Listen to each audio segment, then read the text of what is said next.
I think it's going.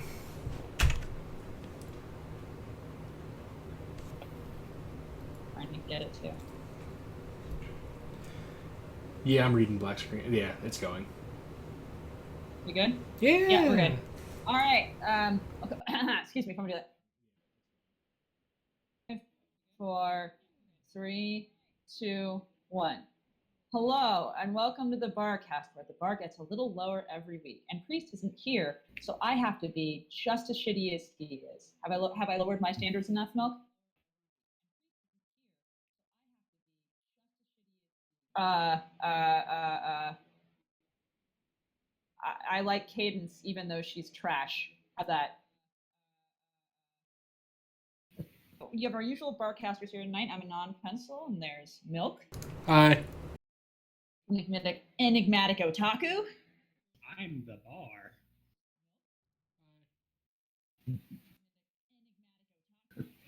Ravage, and Ravage. Oh, you cut out. Oh, it starts. It begins. Oh, shit. And of course, we have our guest here today, an author who actually is going through some pretty good success right now. Horizon. Oh, am I live? Wow, I haven't even poured my penalty shot yet. Hey! It begins. As you know, we are an entirely user-submitted podcast where all of our viewers will go onto our fanfiction group and submit questions, and we will ask the questions to our guests and make them miserable, no matter how horrible those questions may be. We also have a drinking word where, and yes, we will be drinking.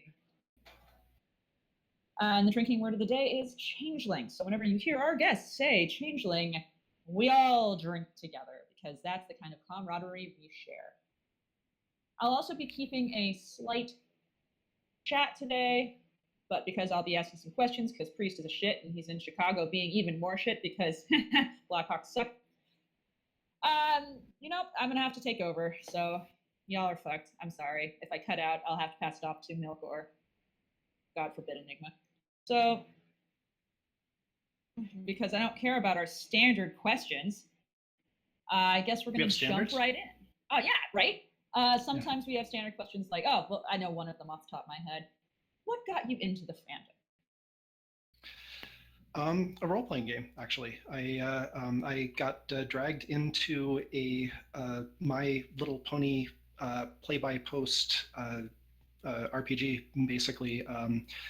Back in the days of Dungeons and Dragons, this was like season 2, I think. Dungeons and Dragons 4th edition, I think, was the big thing back then. And one of my online friends said we should run a Dungeons and Dragons 4th edition game, and I said because it is the most insane possible crossover, I will run this game if we can actually make it a My Little Pony game. And we actually did. The 4th edition D&D, of course, is kind of notorious for basically being the tabletop version of just like opening up Diablo 2.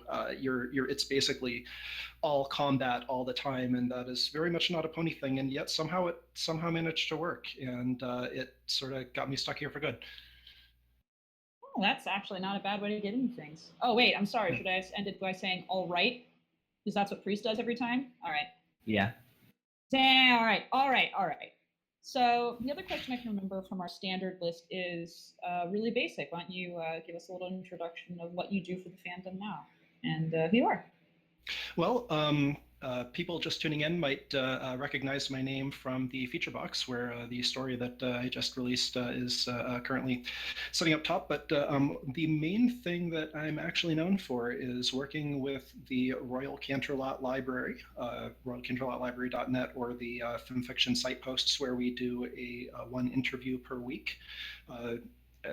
Sort of getting exposure to authors of really awesome stories. And I'm also a longtime member of the Write-Off Association, which is started out as a monthly pony competition and sort of branched out. So right now it is it's switching back and forth between My Little Pony writing competitions and original fiction writing competitions, which I think is an awesome thing because it gives people who may want to feel their way into sort of transitioning from fanfic onto something bigger and potentially more lucrative, a path to sort of start practicing those skills and getting some feedback on their writing.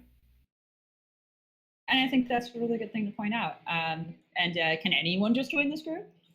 Yeah, it's actually just a website, writeoff.me. There's a femfiction group as well, although it's a little bit less active because most of the stuff takes place over on the website itself. And if you go to the website, you just can check out the schedule of events at the top and register for an account, and you can get notifications for when the next pony competition or original fiction competition or whatever it is that you're interested in is coming up. And that's something I recommend to our viewers. That's awesome. Mm-hmm.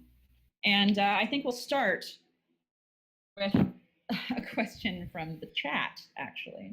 And it's from David Silver. All right.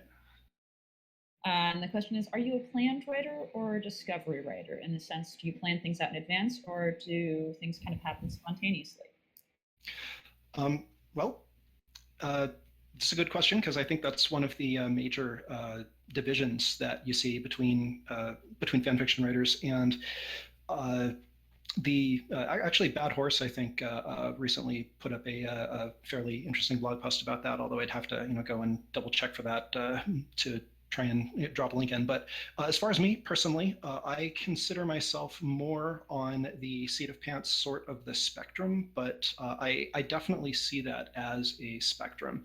If you, I don't think anybody, really 100% plans out to the extent that they know exactly what each line of dialogue is going to be before they write it, because if they do that, then they're just writing the story as their outline and then just sort of copy and paste it into their story and they're done. But in terms of the amount of planning that I do, I look at it more like a sort of analogy where you're walking through a wilderness, and it's your job to guide the reader who's sort of hanging out with you and take them on a path from one place to another. And the people who do more planning are the people who look at the map before they even start and sort of plot out the route that they're going to use to go cross country. The people who seat of pants just basically start plunging into the underbrush and just sort of discover cool things along the way. I tend to be more of a sort of a landmark style writer, where I plan out a couple of specific points that I want to hit, and then I start looking at the terrain once I approach it and figure out what the most interesting approach is going to be, but I still sort of know where I'm going to be going. I can't like completely pants it, because to me that leaves stories feeling like they're a little bit meandering, but at the same time I hate the idea of pre-outlining, because editing is about my least favorite thing. I can understand that. I'm actually really similar when it comes to the landmark style. Like, I haven't heard it put that way, and I think that's a really good way of putting it. I describe it more as building a bridge with certain main parts that you have to build towards. Mm-hmm. Yeah, your headset's been a little weird. Technical difficulties. It wouldn't be the Barcast that technical difficulties. And now that we've said serious, I blame changelings. Oh, there it goes. Oh God, the champagne is bad. Now that we've moved on from me having my normal happy, everything's professional voice, let's start asking you some real hard-hitting questions that our viewers want to know. Are you ready? Oh, sure. I mean, how much worse can it get? We're just talking about writing plotting, right? Well, yeah, go for it. From Mobile Sam, and the question is, how do you feel about potatoes? Oh man, right to the heart of the issues, huh? I think that potatoes should all die in a fire. They're much more tasty that way. Oh, okay. I was like, you are not for potatoes. All of my German and Irish and Scottish ancestry is angry at you right now. Oh, I was going to be so angry with you. No, we're okay now. We're okay. I don't have to tell you. Okay. It's fine. You have questions also from Although famous I will last say, no, I have Yes. opinions. I do have opinions that potatoes should not be used in alcohol. And I'm saying this with a bottle of bacon vodka on my desk, and I'm pretty much saying this because I have a bottle of bacon vodka on my desk. Vodka, for some reason, I mean, I can hold my liquor pretty well with pretty much anything else, but stick vodka in front of me, and I will regret it the next morning. Yeah. Well, I humbly disagree mostly because if you want to give somebody who's a pussy and doesn't like to drink alcoholic flavored things a drink, the easiest way for you to do it is put vodka in it. Isn't that right, Enigma? Sure, yeah, whatever.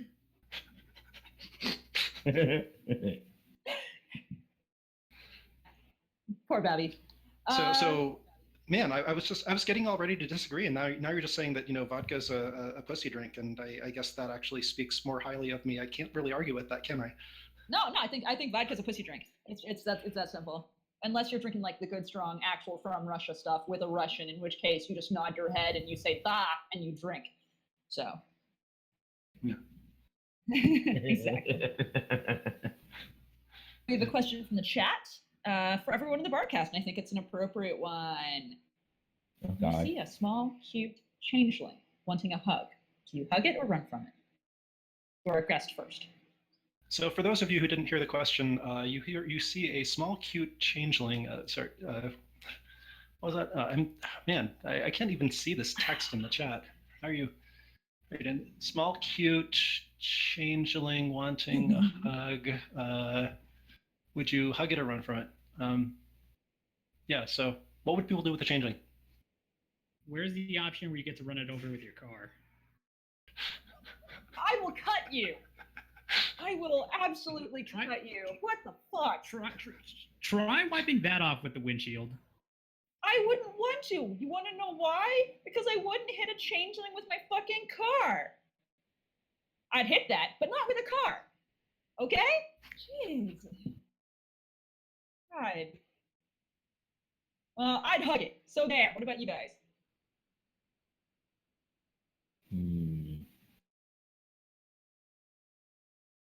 Hugging it doesn't feel very comfortable. Aren't they all chitin?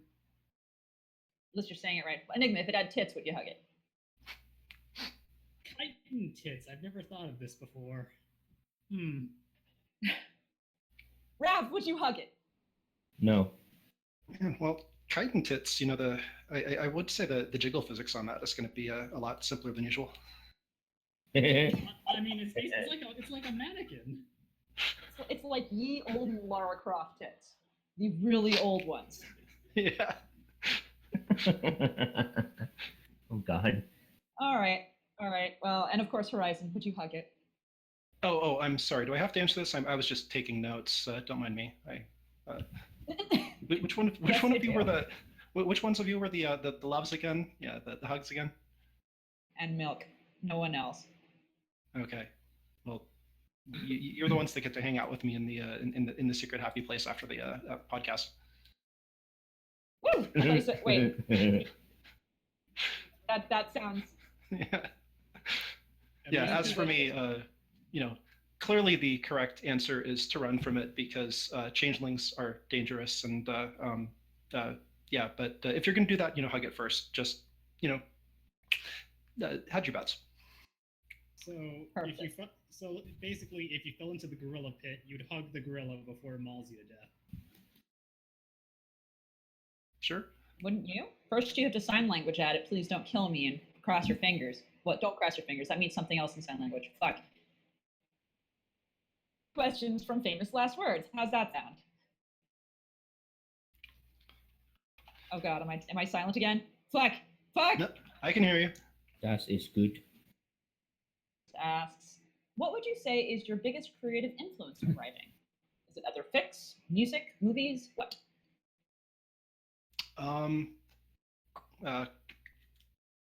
Crack. Crack? Honestly, Crack is the problem is that I look at canon and I see canon and I see like the weird little holes, and just what inspires me to write is when I get an idea that by all rights should just not work, and trying to actually take it seriously and make something good out of it. That's actually how my my first big fic, Fugue State, came about. That was the one that I got in the Pony Fiction Vault for. When the which season was that with the season closer with the 7 different songs? Was that season 3, season 4, when Twilight changed? I think that was the end I of think that was 3. 3. End of 3, yeah. So the end of season 3, when we had the episode that was the musical episode with 7 songs in a row, I took a look at that and said, okay, so now I want to know how, what does it imply if the musicals are literally a thing that is happening instead of just some sort of animation conceit. And I ended up writing a story about Lyra and Bon Bon, background ponies in the songs, dealing with this wave of 7 songs running through town. I know of the story, and actually a lot of our viewers do too. I will add that to our group. You can find it there if you have not read it. The Barcast now has it in the folder for our guest highlighted stories if you're curious about it. We have questions now from Tumor, which I'm saying Mare anyway, even though it's Mer. Get fucked. The first thing they say is boop. E. Then they have questions for Hawaiian, which I'm assuming is you, Horizon. Okay. And the questions are: you are naked in Equestria for exactly 16 hours, and you have a raging boner the entire time. Ignore the repercussions of an interaction lasting longer than 4 hours. Fuck you, doctor. You don't get to tell me how aroused I should or shouldn't be. Maybe I want to lose my dick due to blood clots. You don't fucking know me. However, you cannot achieve orgasm, and you go limp whenever you attempt to have sex or engage in any remotely sexual activities. Okay. So yeah, that's a bit. It sounds like a bit of a catch-22. So if you want to have sex, you can't, and if you don't want to have sex, then you walk around with a raging boner. Am I getting this right? What do you do? Yeah, definitely.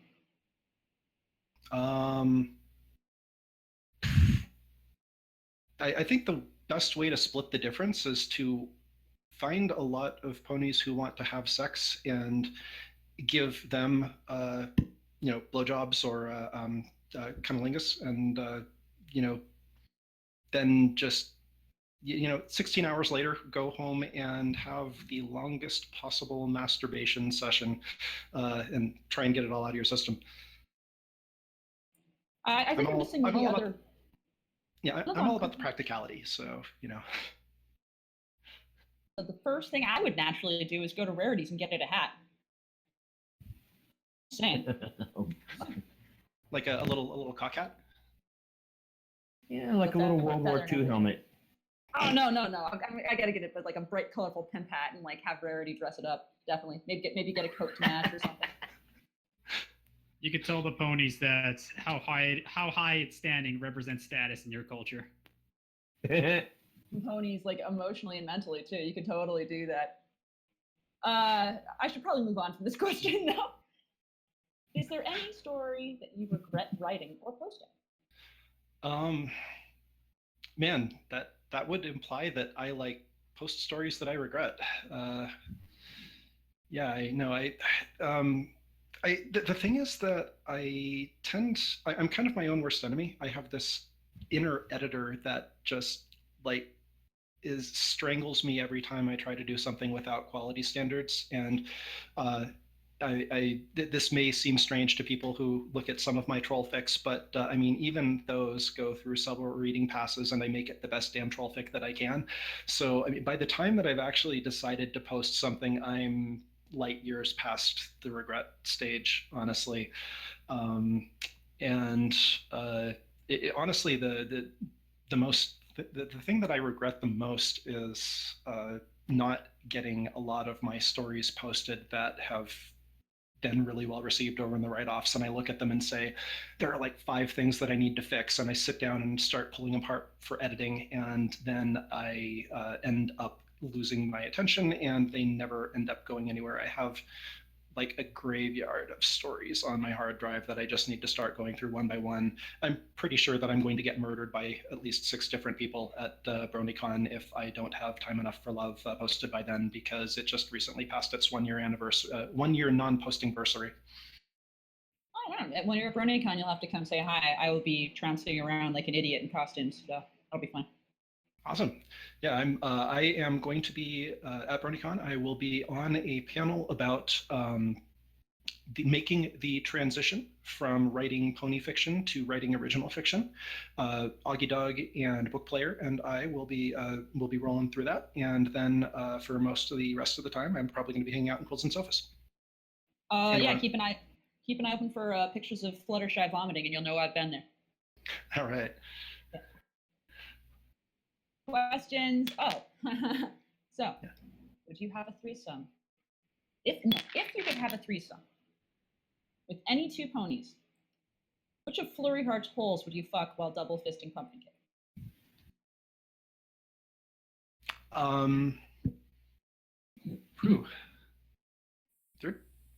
mean, that gets into weird size issues. I mean, you know, again, you have to sort of go for practicality. Although I suppose you could go for style points. I mean, do you still have the hat? Well, I mean, you could wear Flurry Heart as a hat. Just saying. It's an option. Well, that would probably work better if you were if you were a unicorn, I think, though. And I am clearly not a changeling because I'm a Pegasus and always a Pegasus.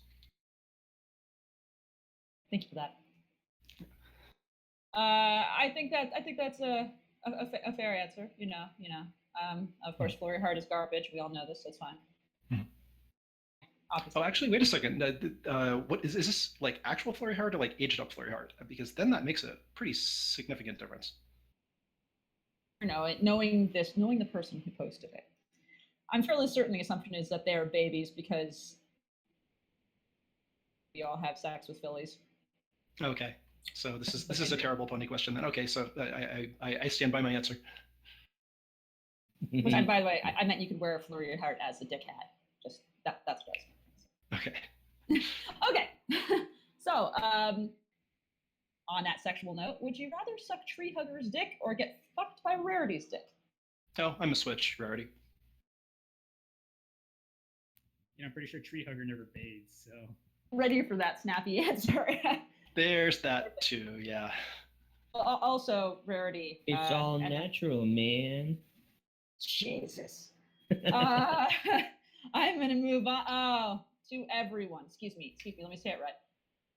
Well, see, the thing is that, I mean, if you start getting analytical about this, the implications of Rarity having a dick is that you are in some version of Equestria that has, gender changing / Fuda spells, which implies that there's a lot more interesting things to do than just going to vanilla Equestria and meeting a filthy hippie. So, there's that whole world building angle I think is good to consider. You got serious about the question, would you be fucked by Rarity? Perfect. You're going to fit right in here. All right. So we have a question to, let me try to say it again, Evergrunk. They ask, please rate my OC. His name is Prince Darkheart Soul. He is 1/4 human and 1/4 Jewish and 1/4 changeling and 1/4 pony. He is the son of Chrysalis, Nightmare Moon, and Sombra. He is a bearer of the element of darkness and is immune to magic. He's a very tragic backstory, and it makes him super attractive to females. You can't love them back because he's so tragic.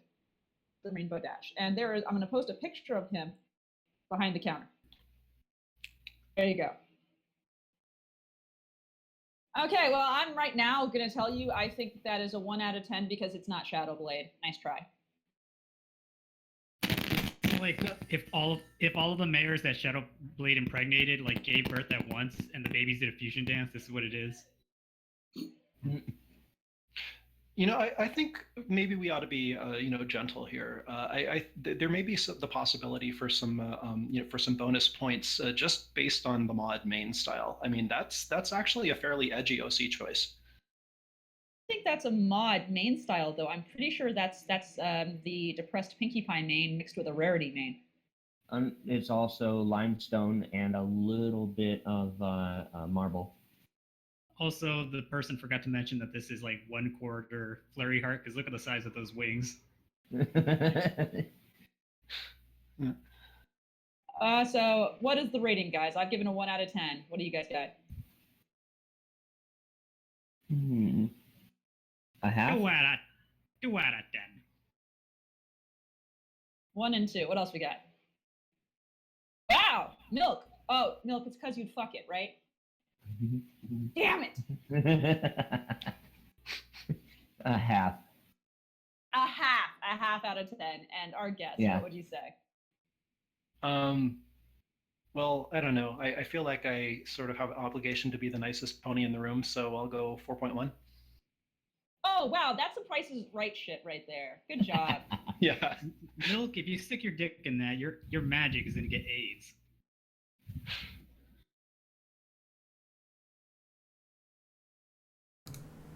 Into biohaz. Anyway, next. We have questions from Mr. Numbers. Legitimate question. How are you so nice? How do you do it? Why are you such a good person? I don't understand. Do you not understand how intimidating that makes you to talk to? Stop it. Wow. Well, I guess this is really the forum to be answering that on, huh? I mean, Just sons of bitches. Yeah. But yeah, I mean, there is something to that, because I guess I sort of have this weird reputation of being the whole nicest guy in the room thing.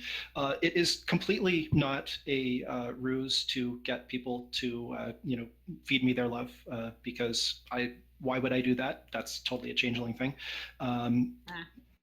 Honestly, it's man, I should have made the drinking word honestly. I really should have. But I'm not sure I can explain it above and beyond always having been sort of conflict avoidant, because when you want to get along with people, you just sort of naturally try not doing things that piss them off. I've learned as I've grown to sort of be willing to jump into the rough and tumble a bit.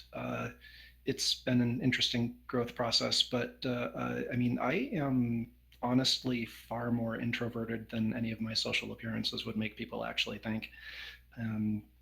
And I sort of tend to appreciate people deeply, rather than make a lot of broad acquaintances. And part of that is just really I'm trying to say niceness without using it. It's like some sort of, like, it's the word that's going to get slime launched down from the ceiling, and oh my god, I just dated myself, didn't I? Yeah. Little bit. Yeah. So yes, that's the thing. Next question. Yay! Also, you do seem very nice. How the hell did we get you on here? Is this actually Flutter Priest doing? Probably. He's probably the nicest one of us, so that makes a lot of sense, actually. Mm-hmm. There may have been some discussion at back at convention San Francisco, BabsCon. There may have also been some coaxing from one of your previous guests.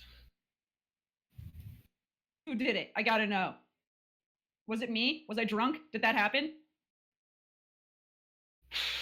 Are there going to be any negative repercussions? Probably. I'm ready for it. Oh, it's totally Lisa's fault then, Lisa Claire. Oh, Lise did this. Oh no, I can't be mad at Lise. Lise is my bestest best friend sometimes. So, Okay. We're good. Questions though. I was like, if it was Enigma, there'll be negative repercussions though. So we have questions from Blooms. Blooms 3. So positive about the entries on the write-off. You've been positive towards several of my entries that were dumpster fires. That's actually sort of from experience, because I mean, people are more and less nice in the write-off reviews. I should mention, sort of as context here, that the write-off, aside from being a competition, has a very strong tradition of reviewing each other's stories, because when you go to the write-off website, you submit what you've written, and it shows up to everybody else anonymously. And so the stories are evaluated by your fellow authors based just on the quality of the prose, rather than by looking at the name on the author line. And as part of that, when you run across a story that is a little bit less technically skilled, I can say train wreck here, right? Are people going to gasp? Did I just offend all the children in the room? You can say giant bucket of flaming shit, and everyone will be fine. Oh, okay. Well, I mean, we can talk about giant buckets of flaming shit. I just wasn't sure about train wreck. But when you run across a story that's a giant bucket of flaming shit, and no offense to Bloons, I'm not actually talking about your stories, Bloons. I'm just talking about hypothetical giant buckets of flaming shit. So please keep that in mind for context here. Then the thing is that all you get is the text on the screen. You don't know who you're typing to. And the write-off really does attract people of all skill levels, starting from literally people who may be submitting their first serious fiction to anything ever.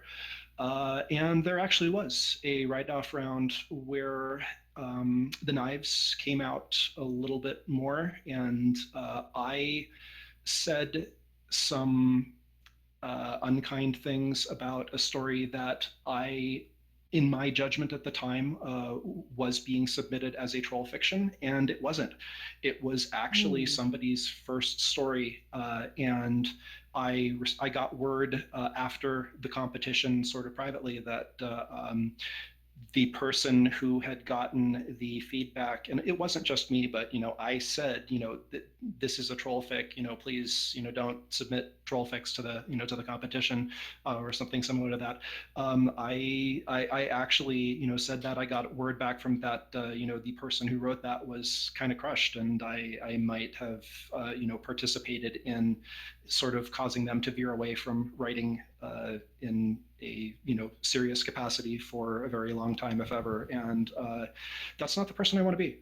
And so sorry for being a downer. I mean, it's not a great story, but it's, yeah, I mean, that the thing is that you have to keep that sort of thing in mind, especially if you are in an anonymous context like the write-offs. But even just on FimFiction, if you're seeing words on a screen, if you're seeing a poor story by somebody that whose name you don't recognize, who has like 4 followers, you might be talking to somebody who is putting themselves out into public for the first time ever. And the way that people like that get better is gentle constructive criticism. And the gentle constructive criticism leads them to, some of them will drop out anyway, but if you are trying to be helpful, that is what brings them to write their second story, which is less bad, and their third story, which is even better. And then you start getting, I think every story has glimmers of greatness, but you start getting stories where you can actually go through it all the way and say, this may have not been a top tier story, but I was entertained all the way through. And even that is a massive investment of effort. I don't want to talk about, how long I've been writing. It's, it's an embarrassing number. Just can I ask you folks? Just to get some sort of like context here. How long have you been doing this? Is that a thing I can ask? Yeah, absolutely. But you'll need to clarify. Do you mean how long we've been writing Pony, or writing in general? Writing in general, because I think the idea is to sort of give people a glimpse of how how much time goes into even just sort of the sort of stories that you see posted on FimFiction every day. This is there's a lot of I think there's a lot of experience in the room, and people tend to forget that when you're writing when you're writing feedback and critique, because I'm just curious. I'm gonna let the other people answer this first because my answer might be a little bit of a shocker. So, Milk, we need you to talk anyway, so I can test out for the chat. How long you been writing, bud? How long have I been writing? Fuck. I guess I don't really write as much because there was a point where I had spent like a month trying to write, got bored of it. Then there was another point where I spent about a week doing a birthday fic, and that was all right. And I don't really do anything else other than do what I'm doing now. So maybe like half a month in total time. In total time. That's Enigma. What about you? 3, maybe 2.5 years. Yeah. And Rav, I gotta ask you too. I actually know the answer to this from Rav. How long you been writing, Rav? Only 3 years at the absolute most. So that's the and I've been writing literally since I was a child, and I write for a living. The difference here. That's my career. I make all my money literally from writing. That's it. Wow. Excellent. Yeah, I'm in a similar boat. I actually have a day job, but I have been writing since I actually my first my first story. I can't say published or posted story because at the time the internet didn't didn't really have the same sort of structure that it does today. But yeah, I feel you. I know exactly what you're talking about. Go on.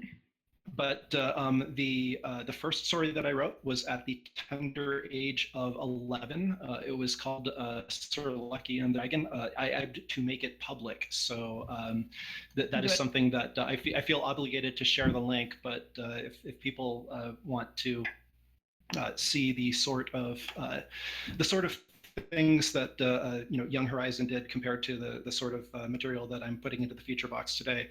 I don't know the best way to share that with the stream, but I did just paste a link in for you folks to take a look at and pass along. Yeah, I am passing that along instantly. And I will say, I am a big contrast to you in the level of kindness I have towards people. I just give them fair warning first. I say, look, if I'm going to critique your story, I'm going to be actually abusive, and you need to know this about me, and it will make you better. But you are going to be verbally just berated constantly. And Enigma tried to do that. And what did I do, Enigma? I wanted you to look over my horse words, and instead you took away my right to breed. Until he got better. I also told you that your writing made me want to rip my teeth out with a hammer. And guess what, Enigma, your writing's better now. That's why I've given you consent to at least try to breed with females. Whether you succeed, I don't know. I still need positive validation, damn it. Shit. Like I don't do tough love. I just do hatred. Let's move on to more questions. I'm glad you actually asked that. I am very glad. By the way, Bloon says you seem like a very genuinely nice person, and I'd love to buy you a drink if I ever met you. Well, I'll be at Brony. Thank you, first of all. I will be at BronyCon. I do to a lot of West Coast conventions. Otherwise, West Coast United States. But yeah, I mean, we'll see what the future holds. Also, can we acknowledge that there's a cat meowing and it's wonderful? Yes, it's my kitty. Cat is amazing. Aww. Oh, good kitty. Okay, Tony Montana's Kitty a nice in heat right now. Oh, poor fucking kitty. I know. She's getting no about dicks. That shit. Rav, she's getting no dicks. Huh? But do what? Rav, that's what the Q-tip trick is for. I am not doing that. Wait, what? What? This is news to me. Yeah, this is news to me as well. It's news to everybody. I've had a cat in heat before, and a couple of things you can do is you can express the glands on either side. You can pat the top of the tail aggressively. Will relieve some of the pressure that the cat is feeling. If it is really bad, you can scruff them and take a small, slightly wetted down Q-tip and touch their nether bits. Not like insert and fuck them with it or nothing. You're not trying to do that. You're just supposed to touch, and that will set them off and release the endorphins they need to get through the day. Oh God. Huh. So basically, masseuse your cats. Yeah, And give them actually a happy masseuse your ending. cat. Oh God. Do not actually. It's temporary, but it helps with the relief, and it makes them stop crying constantly. Just so you know. Huh. I Don't would just fuck like with to. a cat. I would just like to note that the a Google image search for Q-tip trick does not actually contain anything about what you're talking about. But less than one page into the results, there's somebody inserting a flaming Q-tip into a piece of electronics. Cat onto that. You have to add cat Yeah. to find the Q-tip trick. And I don't know if you Okay. want to watch that. I don't think you should watch that. Don't watch that. You should write a story where Anon has to use a Q-tip trick on Twilight. No, it would have to be on Opal. I would write this. I should write this. I should write a story where Rarity's like my cats and heat help, and Anon puts a Q-tip inside her. I should definitely write this story. Okay. So Next I question. actually need to plug if we're going to mention that as a writing prompt. I need to plug Colden Gardiz wrote a story. Maybe someone in chat can that knows what I'm talking about because I don't remember the title off the top of my head and I'm going to have to look it up. But wrote a story about the Alicorn princesses basically being like essentially cats and like large predatory cats and had like this sort of National Geographic Week thing going on where they were where they were being followed around and done a nature documentary style thing. Does anyone know what I'm talking about? Well, I know what you mean by like a nature documentary style thing. Yeah. I understand what you're trying to get at. Yeah. Oh, come on. Where is this? We can go on to the next question, but I'm going to be looking for this in the background now. Well, it's a very simple question. Why is pineapple so delicious? National Geographic presents Big Princess Week. What if pony princesses were actually highly social carnivores? What if a National Geographic team began following them around to film a documentary? What if no pony saw anything unusual about this? So yeah, the Q-tip trick like needs to be applied to that and just do the like M-rated version of the Big Princess Week. You could even get some Q-tip on Celestia action. I don't need that. You need a bigger Q-tip. You need to like stuff it full of Q-tips. Actually, I could write that too. So why is pineapple so delicious? Evolution. Excellent. And Enigma, you're wrong. Pineapple's delicious. It's a trick question. Pineapple is never delicious. That's your new name. Pineapple. I have footage of you drinking pineapple soda, actually pineapple cider, and loving it. I deny everything. It was a one-time occurrence. And So, only yeah, one time. We'll see. See you. If you had to rewrite one of your stories backwards, which one would you choose? I'm backwards, like I don't chronologically, or I don't know what that means. So I think he means thematically. Huh. I'm gonna have to say hard reset too, just because that story already melts people's brains and basically melted mine. So the idea of doing the same thing but also backwards and in heels is just okay, it doesn't actually necessarily need heels, but that's the phrase. So that would just make it even more breaky, and I sort of, there's something about me that is just terribly amused by the concept. Well, apparently they mean which one would you write backwards in its entirety, starting with like all the words backwards and all the letters backwards. And my question is, why would you do this? Why would you do this? Another question. Yeah, I'm kind of wondering that too. But it would probably be. I actually. I have a unfinished story that probably never made it out of the idea stage, but is. There's too much context that goes into this, but have you ever heard does the word ghost stack mean anything to you? Like the ghost stack distems the dashas? That's a linguistic thing. It's used in linguistics to talk about words and phrases that are semantically meaningful without having actual like dictionary meanings.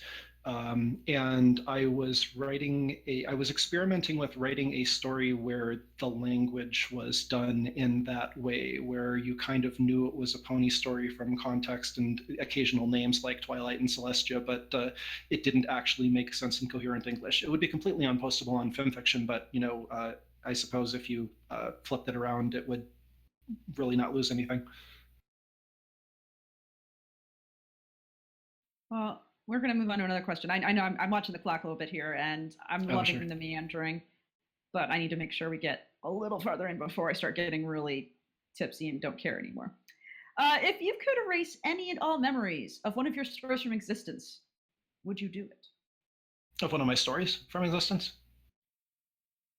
I'm going to give a little bit of a sideways answer to that question. I think it would be Thou Goddess, which I love dearly, because then I could re-release it and give everybody the pleasure of reading it again from scratch.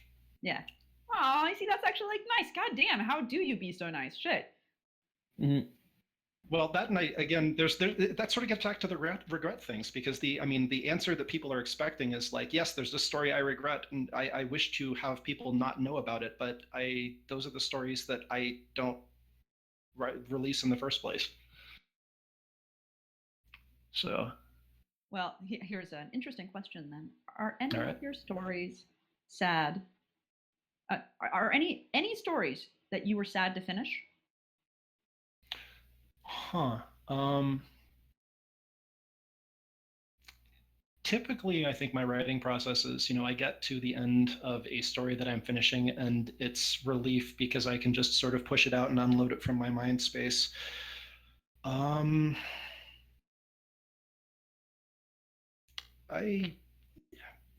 off the top of my head, I'm not really coming up with in terms of regretting finishing. I could probably, I'd have to give that one some more thought. I'll sort of give the half answer for now, and I'm all over that for later. Sure. If you think of it again, feel free to say something about it. I know that feeling. Also, our viewers think that there's too much niceness in here right now. So, hey, Enigma. Uh-oh. Enigma. Mind you that an actual plastic bag used to contain refuse has much more utility than you will ever have in your entire meager existence. My mother said something similar. Just today, actually. Your mother is equally shit. In fact, I think your mother is more shit than you, Enigma, and I honestly think that. I think your family is far shittier than you ever are.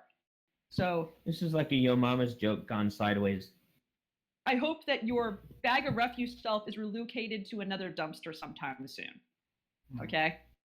I'd like to be in the tire fire. It's warm over there.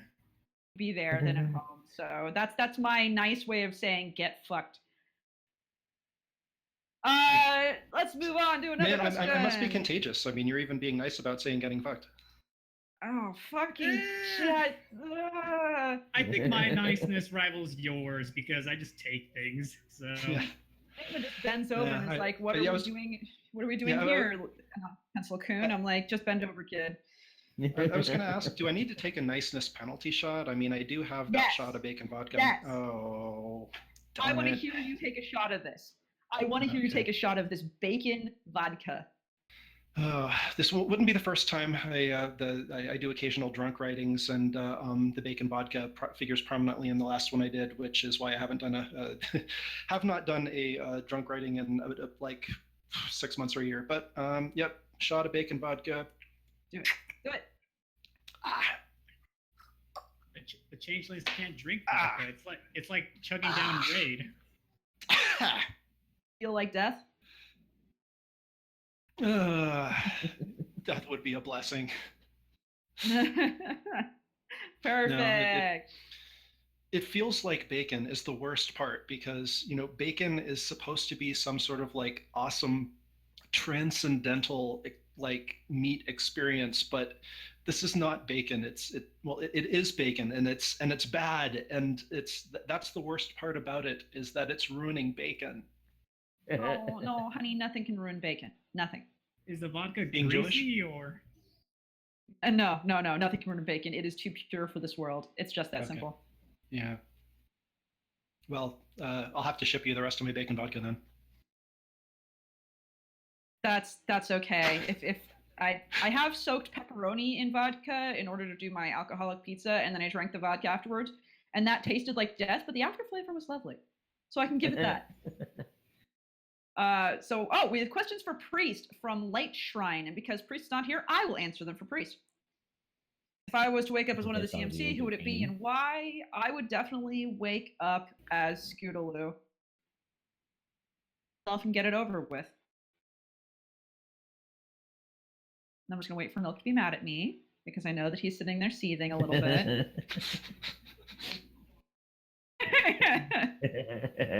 Well, hey, they confirmed she's an orphan, so. Yeah. Someone else besides Shining Armor, who would it be? I would ship her with the Titanic so that at least she would go down on someone for a change. The next one. Which of your stories are you the happiest with? Oh, which of Priest's stories am I happiest with? I am really happy with. I would say I'm probably happiest with the way Priest handled him a lot on that. And there were times where I actually had to sit him down and say, you need to remove this entire chapter and start again. Like he deleted probably 10,000 words from that story over the course of our time working on it. So I'm really proud of him for that, actually, like legitimately. All right, questions for me. Fuck. Enigma's Patreon. Yeah, go donate to it. He needs money so he can stop asking us for food. Questions for Milk. Milk, what's your expiration date? Never. I don't expire. So is an expiration date where you go on a blind date with death and just sort of are spending the entire time staring across the table at the stickle? I'm pretty sure that's yes. me every Friday night, but you know. What else? Oh, a Horizon question finally, because Enigma doesn't get a question. But this is important. All right. Wait, what was the question? Or butts. Oh, boobs or butts? I'm cutting out again, boobs. aren't I? Fuck. Yep. Yeah. Fuck. Yeah, boobs. Totally boobs. But are these boobs and or butts chitin for your pleasure? Well, chitin boobs I think are still better than chitin butts. But Fair enough. I wouldn't know anything about that. Yay! If you guys can still hear me, I will scream Yes. the next question, and then Milk, I think you should take over for a while. How's that sound? All right, so that other guy, and because priests usually scream these, I will too. That the situation at my job got worse. The old lady I was gardening for really seemed to take a liking to me. You can imagine what I thought when she told me she wanted to show me her pussy. Turns out it was just her cat. Later, I learned she told my boss of what I did to it. It was a private moment between a man and a pussy. I'm this close to lose my job, but I feel it was worth it. I'm thinking of going steady with Mrs. Pimpleton. Should I? Well, I think the most important thing here is that you should respect the private moments between a man and his pussy. So, if you're going to go steady with Mr. Pimpleton, become a cat. But did you have a Q-tip? Yeah, did you take that Q-tip to her, man? Gotta give her the Q-tip. Yeah. No, it's not giving her the D, it's giving her the Q.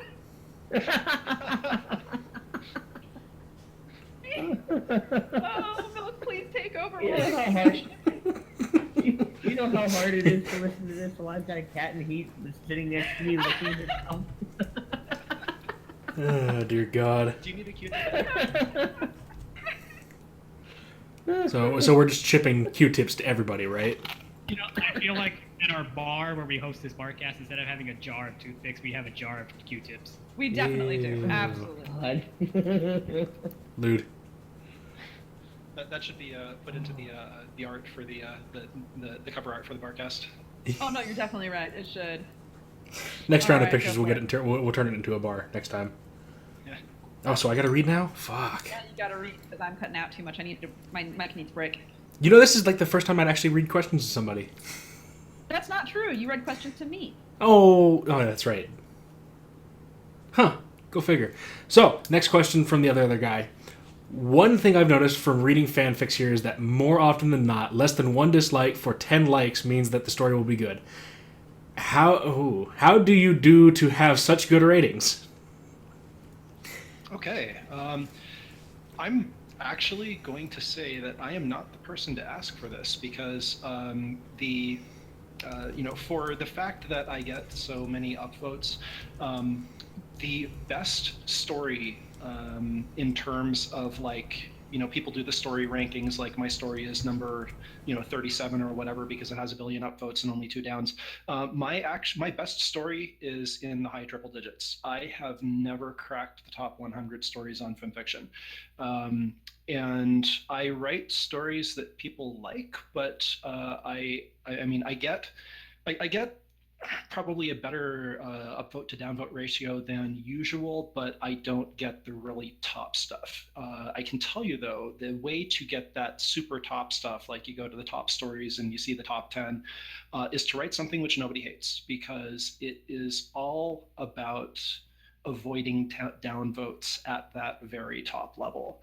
And I personally tend to not give a fuck about accumulating that small amount of downvotes, but the people who really want to get up to the top write something that is not going to be as challenging, maybe, is going to be more about a just hitting those emotional notes, making a sad fic, or making a fic in which people which people can read and get get their feels, get their validation with their character or whatever.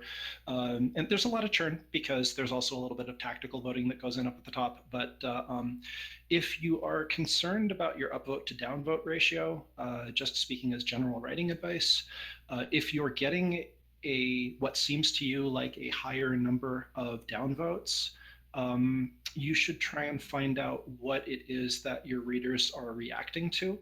If it's higher than 10 to 1, then you're probably just writing the sort of story that some people are clicking through to, starting to read, and finding something to dislike.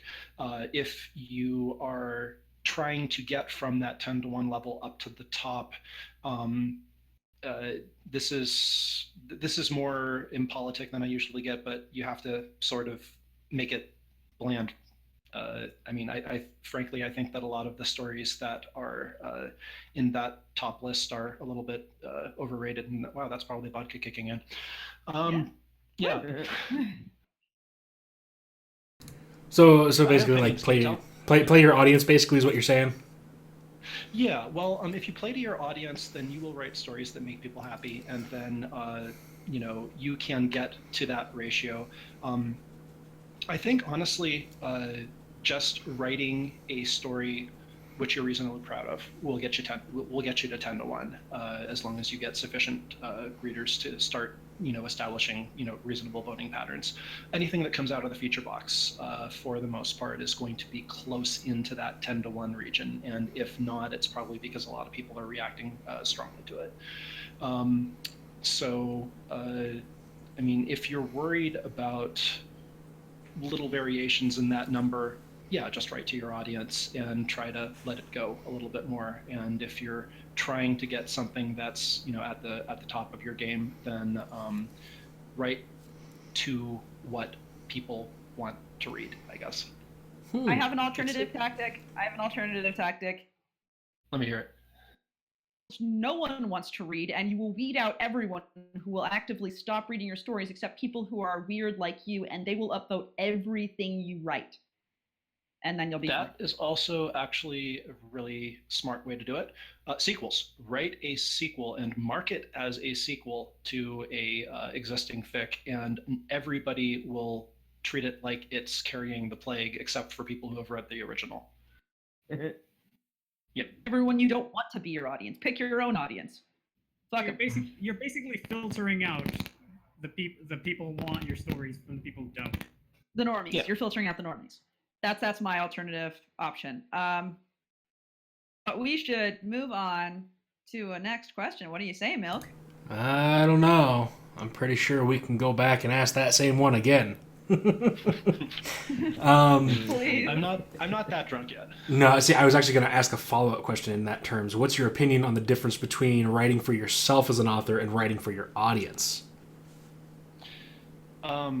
In general, I don't know. I mean, the sort of the standard answer is that if you write for your audience, you're selling out. But it depends on what you're trying to get out of it for writing that story. If you're writing because you want to see your words out in the world, write for yourself. If you're writing because you want internet points, write for your audience. Interesting. I do like that opinion. So let's go ahead to the next question, which I guess is to the cast because everybody likes to ask us questions. Yay! Will the Barcast extend to other fandoms in if Genfic becomes a thing? With a long-lasting dream of having a 40-year-old divorced mother who write One Direction self-insert erotica on your show ever come true? Yes. Oh, dear God. Do this. We will absolutely do this. If you know this person, send them our way. We will interview them. I would love it. Let's do it. Doesn't Priest know a person who does that? I could have swore he said he wrote with somebody in like a... one of those writing class things that he had some 40-year-old lady who wrote that stuff. Right. Yeah, she wrote fan fiction. I don't know, it was like One Direction, but we could totally ask Priest to get his writing buddy to come I would put be on our cast. money. We could do that. I would do that. I would When put money on Genfic it being. When Genfic hits, are we all going to do like a Tao Shoujo fix? Yes, I will. I will absolutely do that. Do what fix? What kind of fix are we talking about here? What the fuck? Shoujo. Cripple girls. It's Cripple Girls. Oh, Cripple Girls! Oh, fuck that. Jesus. Alright, next thing. That's Key to the idea, Milk. That's what we're supposed to do. That's terrible. Next question comes from Skeeter the Lurker. He says, "You're a changeling and we know it. Admit it, you vile fiend." Me, a changeling? Yes. Drinking. Oh, well, I mean, I guess if it's important for me to say that I'm a changeling, okay, I'm a changeling, go wild, have fun with your bad self. I'll just be over here being a perfectly normal pony in the meantime. No. I know how to put this matter to rest. I know how to test if he's a changeling. Somebody hand me a Q-tip. Okay. Technical difficulties. Next question. But seriously, what's the best thing you've done in your time in Pony? If we're talking about my legacy, I think it's probably going to have to be the Royal Canterlot Library stuff, because I like the idea of being able to provide that spotlight for other authors and helping readers discover cool fiction. So I'm pretty proud of that. I was actually one of the founding members of the library. Ben Mann, who sort of started the whole thing rolling, basically sort of grabbed me, and everybody else that Ben Mann invited in was was like some big shot reviewer at the time, and I was just the non-changeling off the street. And I mean, like my Royal Canterlot Library bio says that basically Horizon just sort of wandered in and was too useful and or intimidating for us to kick out. So yeah, I mean, it's really cool that I was able to get in on that despite not having the sort of chops that everyone else in the library did.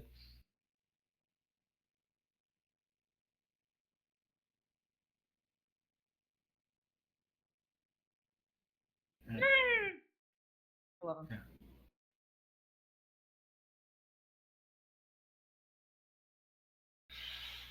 Oh, modern poetry, geez. 20th century. No, it's 20th century. That goes back a ways. Like modern poetry is still. Yeah. Well, I do appreciate. The problem is I'm not going to be able to give a complete answer to this question just because honestly, a lot of my poetic exposure is just carefully cultivated bullshit. I haven't done a grand amount of of poetic reading. I just sort of, know enough to write the stuff that I write, and people think that that means I have a lot more opinions on poetry than I do. And I have some opinions on poetry, but like favorite poets is honestly not one of them. And literally all of that was just me trying to get some verbal space to look up Melt in the background, because I had a brain fart and I had to remember who wrote the love song of J. Alfred Prufrock, which was T.S. Eliot. I will specifically cite Eliot because I wrote a poem which was basically just one long fanfic of the love song of J. Alfred Prufrock. And T.S. Eliot has done some really engaging and interesting stuff. The Wasteland goes all over the place, and I don't understand 3/4 of it, but that's definitely one of the greats. And beyond that, I'm gonna have to just throw up my hands and shrug and sort of apologize for not being able to answer.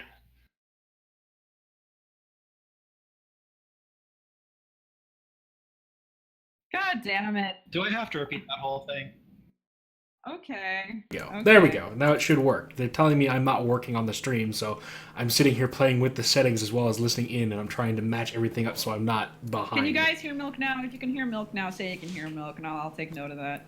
If you can't, then that's Alright. too bad. I can hear Milk. I can hear the milk curdling. Next. Say more things. Bananas. Yeah. Is that more? Milk. Yes? Milk. We good?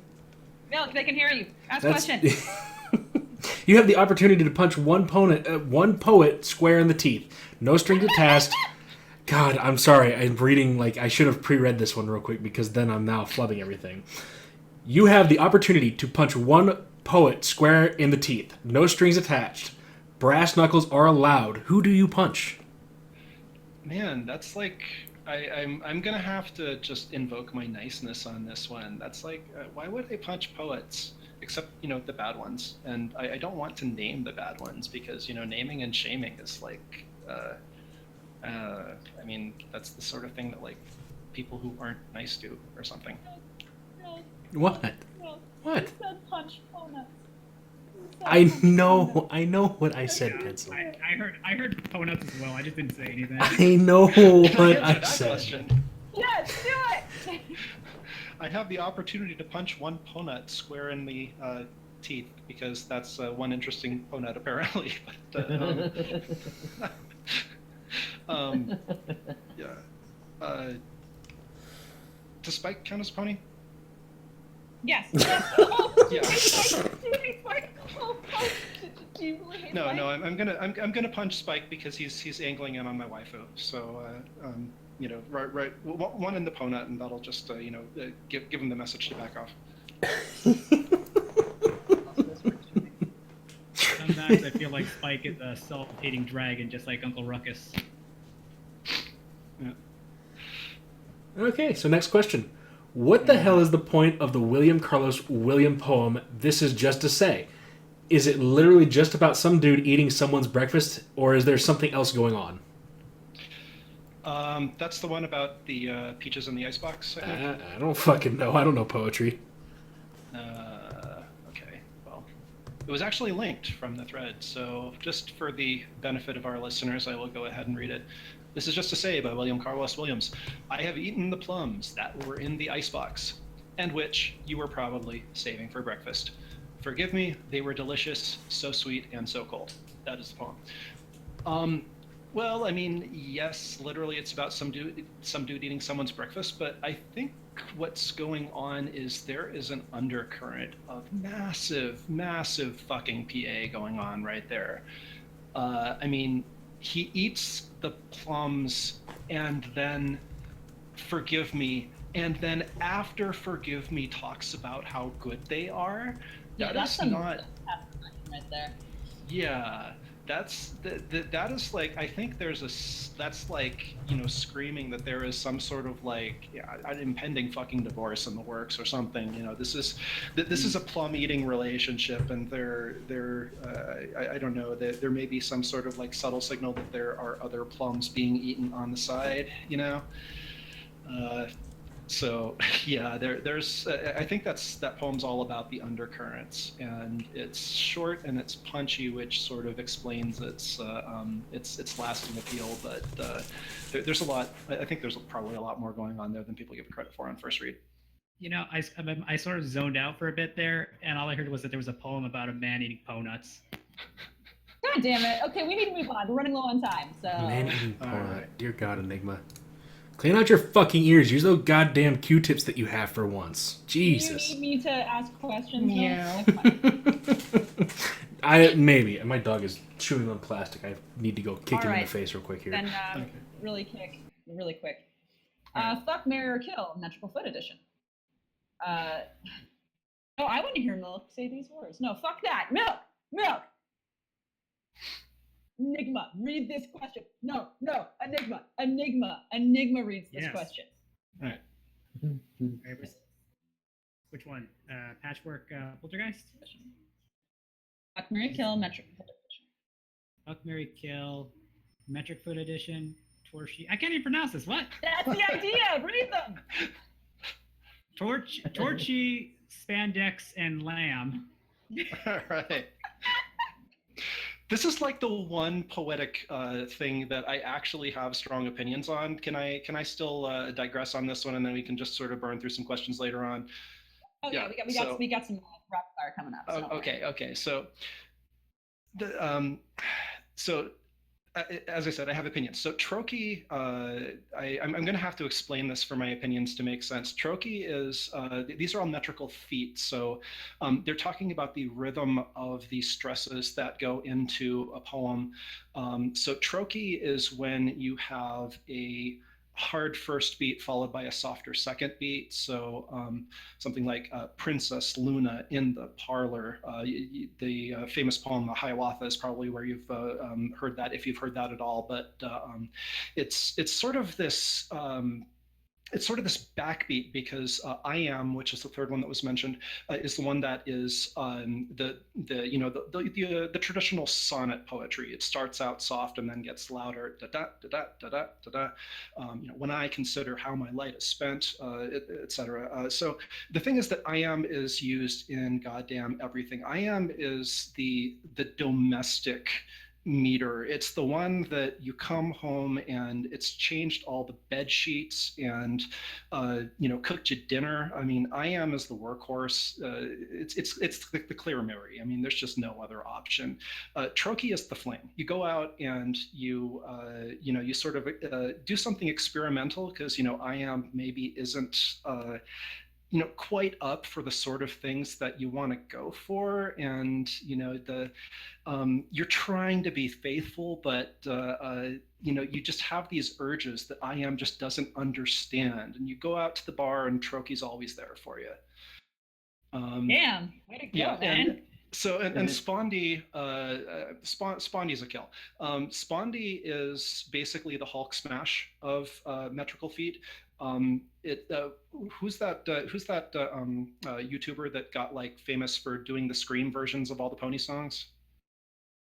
God, I know what you're talking about. Who the fuck is Yeah, that? okay, but that's what Spondy is. It's basically just like every single syllable is stressed, and so there's just no nuance. It's just leaves a trail of bloody destruction in its wake. You sort of have to sort of take it out behind the barn and shoot it to put it out of its misery before it starts wiping things out. So those are my metrical opinions. Thank you very much. All right, Milk. I'll do the next one. Right. Can you explain T.S. Eliot's The Wasteland in less than 5 words? No. Next question. Ha! Yay! Oh, it's is it still haiku with the correct syllables, but there's no nature? Well, that depends on how constructivist you're being, because the traditional definition certainly makes it that way. I got one foot in both camps on that, honestly, because the thing is that Japanese haiku is you just do nature references in your 575. That's the way that the form rolls. English doesn't have the same. I mean, when it got ported over to English and you have the 575 syllables thing, I mean, they're very different languages. English just doesn't have the same sort of cadence. I mean, you're already losing something by doing it in translation.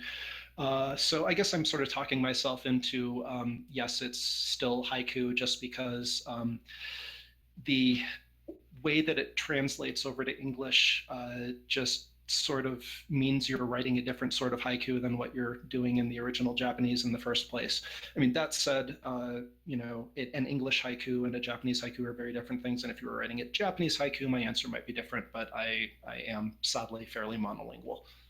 That was a whole lot of purple. There was a whole lot of purple prose you just used right there. Well, Yeah. Enigma, I got a little something for you. Really? What's this shit with dragon tits? I will fuck you up. Got to count out the syllables here. Did we just say something about dragon tits? This is relevant to my interests. I have a story for you later on. Oh god. Okay. But there you go. That's my haiku for the day. So. All right. There you go. Asks Alex _ one of our friends asks to Horizon, what's your funniest anecdote? Oh man, we're already running along, aren't we? Yeah. Geez. It's okay. There's some rapid fire ones coming up. I'm gonna give the one sentence version of that.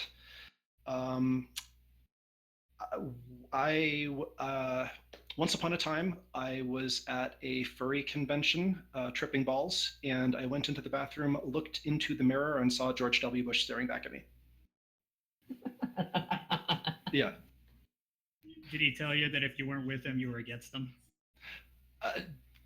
I thought it was probably better to just not speak and leave the moment alone.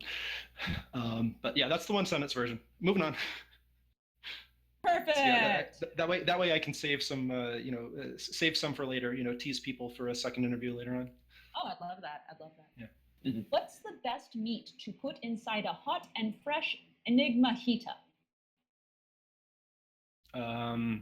Well, from everything that I've discovered about Enigma over the course of this 1.5 hours, I'd probably say some sort of like very large dragon cock. I don't know.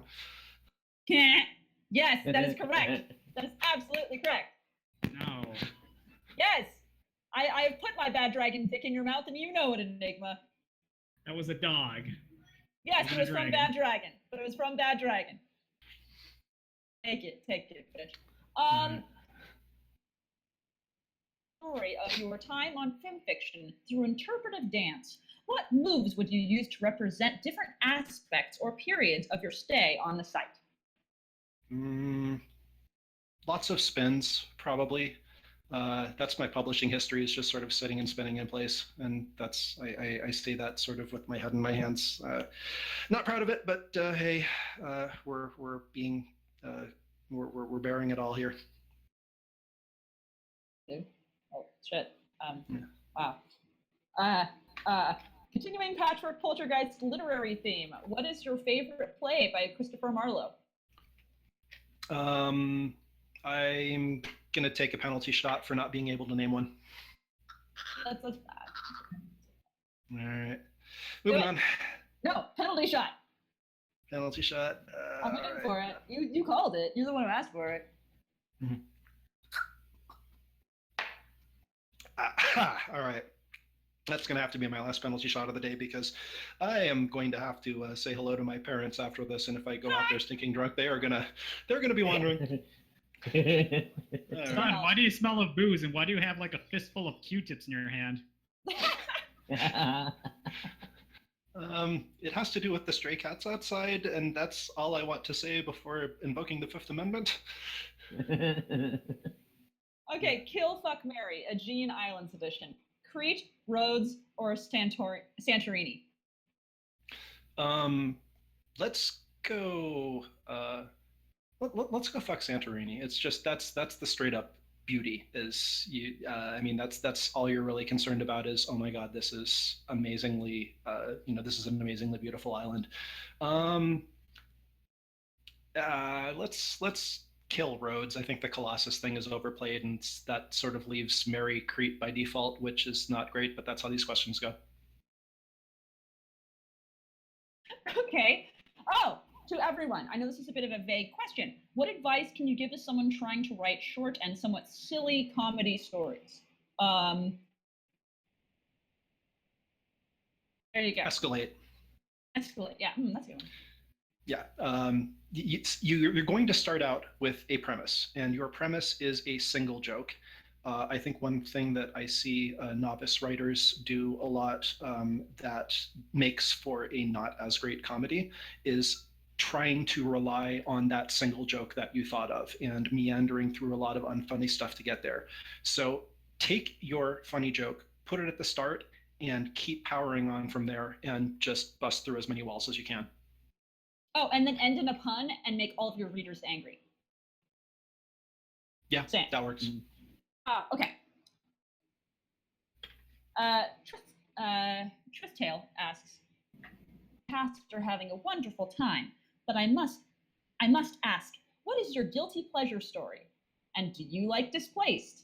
As a writer for the genre, I must know if someone appreciates our cancerous ways. Also, have you seen The Big Busty Baby?" Wow. Okay. Well, that's kind of a three further. Guilty pleasure story. Well, I let's see. Well, I fap the ponies, so that there's that. And I mean, I don't know. Do I need to name one specific? And the chat goes well. Do I need to name a specific one? I actually S Park's Embers series is pretty good. I mean, it's not just as hot because it is, but also just because of the idea of a I mean, it's sort of centered around the exploits of a changeling sex therapist, and there's a lot of surprisingly sincere stuff that goes along with the hot there, which just makes it like super awesome on two notes. But yeah, guilty pleasure stories in general is just enjoying pony porn. Do I like Displaced? Yeah. I'm running into my wall of because my internal editor isn't drunk enough yet, but I'm sure there are good Displaced stories out there yet. I think that it's I think that for the most part it has too many words for its gimmick, meaning everybody's writing kind of the same story, and it would be good as some shorter stories, but it's gotten well, cancer. I mean, you said it, I didn't. Cancer. Back me up here. I mean, No, you're right. You're the not nice ones. What do you think about Displaced? I do not like Displaced. I'm Okay. nice, but I don't like them. Oh dear. Okay. Yeah, no, I mean, if you want to write Displaced, this is the nice coming through. If you want to write Displaced, go wild with your bad self. It is probably not something that is going to, turn my gears, but I'm also not the target audience. Have I seen The Big Busty Baby? No, I have not seen The Big Busty Baby. How scared should I be? It's pretty scary, and it's a running gag in our group that Priest loves the giant busty baby. Okay. Next question, which was not actually finished, very simply. The question is, I'm going to finish it for them. How long's your dick? Wow. Well, right to the point, huh? I don't know. Is that a first date question? I mean, well, I guess for some people it is, but buying you dinner, so whatever, man. Oh wait, there's dinner involved in this? Nah, that's what I'm saying. There's no dinner. Oh, well, gosh, I'm almost I don't know about that, man. See, the problem I have is that I could answer this question, but no one's gonna believe me anyway. So I mean, it's gonna come off as bragging. So I'm just gonna leave it at that.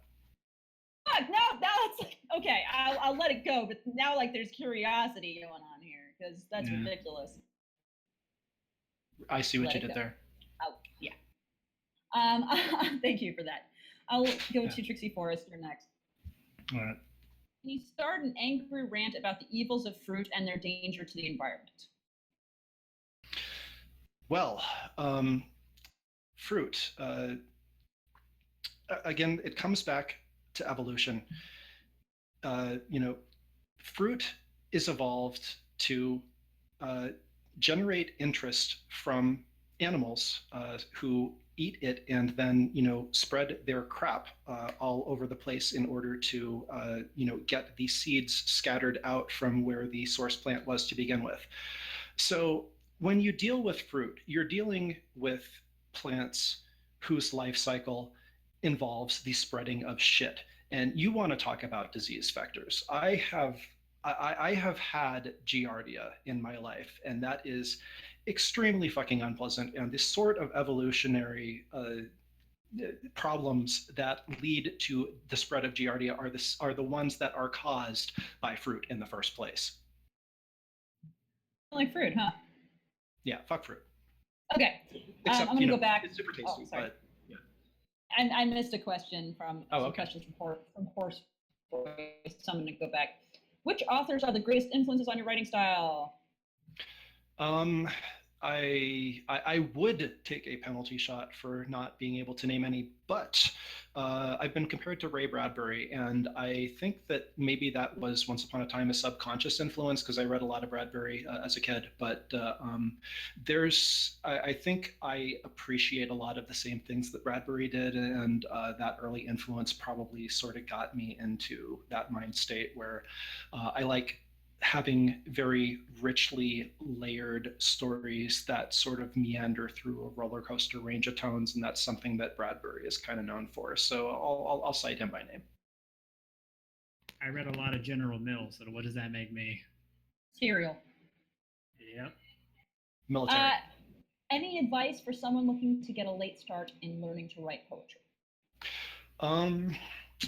Go to whatever basic English skills site you can Google up, and just get some ideas of what the metrical feet are, not because you necessarily want to use them, but because they will start you thinking about the ways that words come together rhythmically.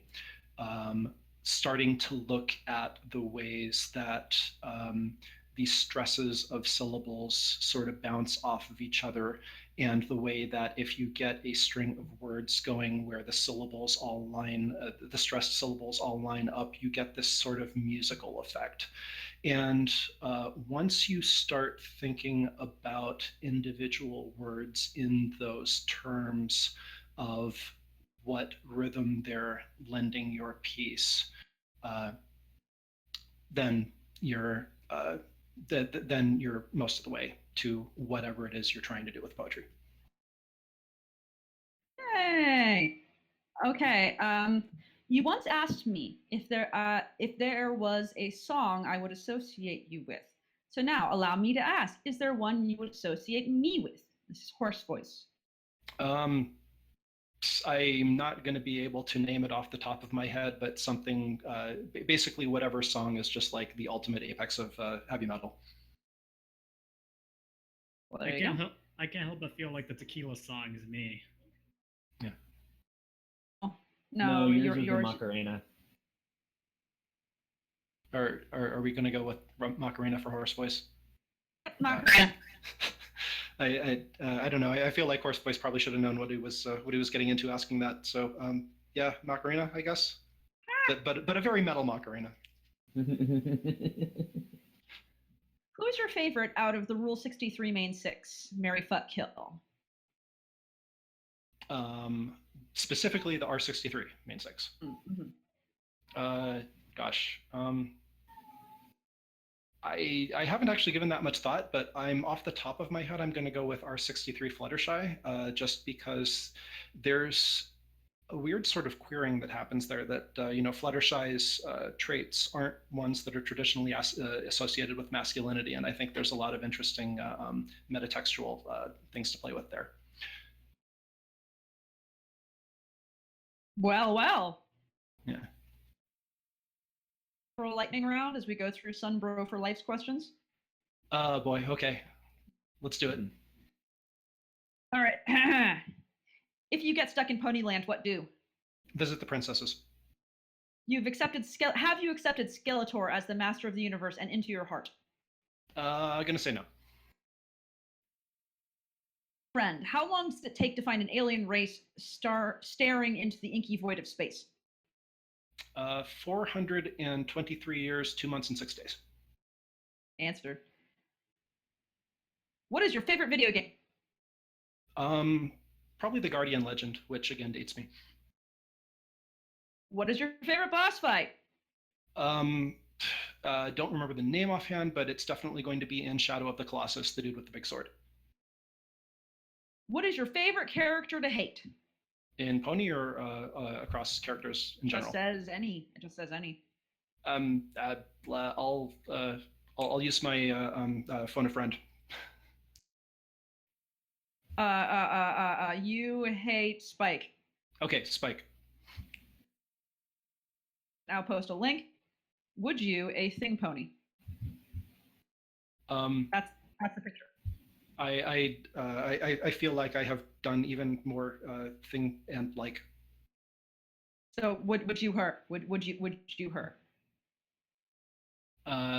Is this a yes or no question? Yes. Yes. So you would put your dick in that. That's what we're asking. Oh, sure. The Q-tip insertions. No Q-tips in the thing pons. She deserves the real dick. Do you even praise, bro? I do not. I'm a lunatic. Deshaloon wants to know, if you could, would you? Is this another one of those thing pwn things? Yes. If you could, would you? I feel like I'm sufficiently lubricated to say yes. Sure. Yay! No. Where's my taco video? Fourth in line behind 3 stories that I need to edit and the lack of a bribe. You need bribes. For taco videos, yes. Okay. They help with other things in general. We are on then to Lizzie Claire, who we talked about earlier. All right. Vicious in reviews. You were cutting out one more time?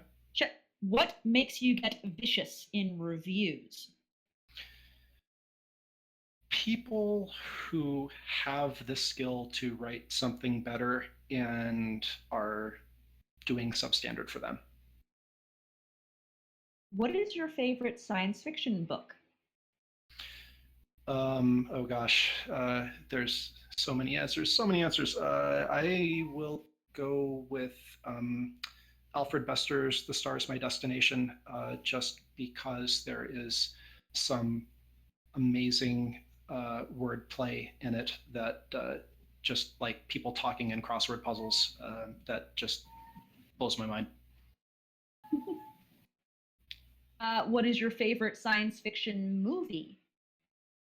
Oh, gosh, I don't have as strong opinions on that.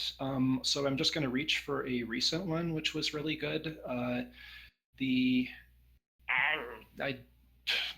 completely spacing out on the name. Do you remember the one with the, was it Matthew McConaughey and the chick that went into the alien spaceship and it was the one about alien linguistics and they were trying to talk with aliens by writing on whiteboards. Close Encounters? Close Encounters, isn't that? No, not nearly recent enough. I know within the what last movie year. I know what movie he's talking about. I don't know the title either. Yeah. But it was that one. It was that recent one about alien linguistics, and it blew my mind. Arrival. It's Arrival. Yes, it is Arrival. And I went into Arrival, and after I went out from the theater, I was talking with one of the friends who went in with me who has never taken acid, and I said, this movie is the closest that you will ever get to an acid trip without ever actually dropping. And I was super impressed by the way that it managed to just sort of in the middle just shift context and everything clicked at once. And there is that one beautiful, perfect, shining moment that justifies the movie and like everything around it. Yes, yes. Well, that's a pretty glowing recommendation. So Yeah. there you go. Question from Apple Tank. How often do you get mistaken for Steve Jobs? A lot less so now that he's dead. Ha! Cradle is Cradle adds, what do you look for in a story to induct into the RCL? This is a good question. Yeah, okay, so I should actually spend more than a couple of seconds on this one. All right. Please. Well, I mean, first of all, keep in mind that this is just on my personal preferences. There's 5 different curators, and I am 1 vote out of 5, so I get outvoted regularly.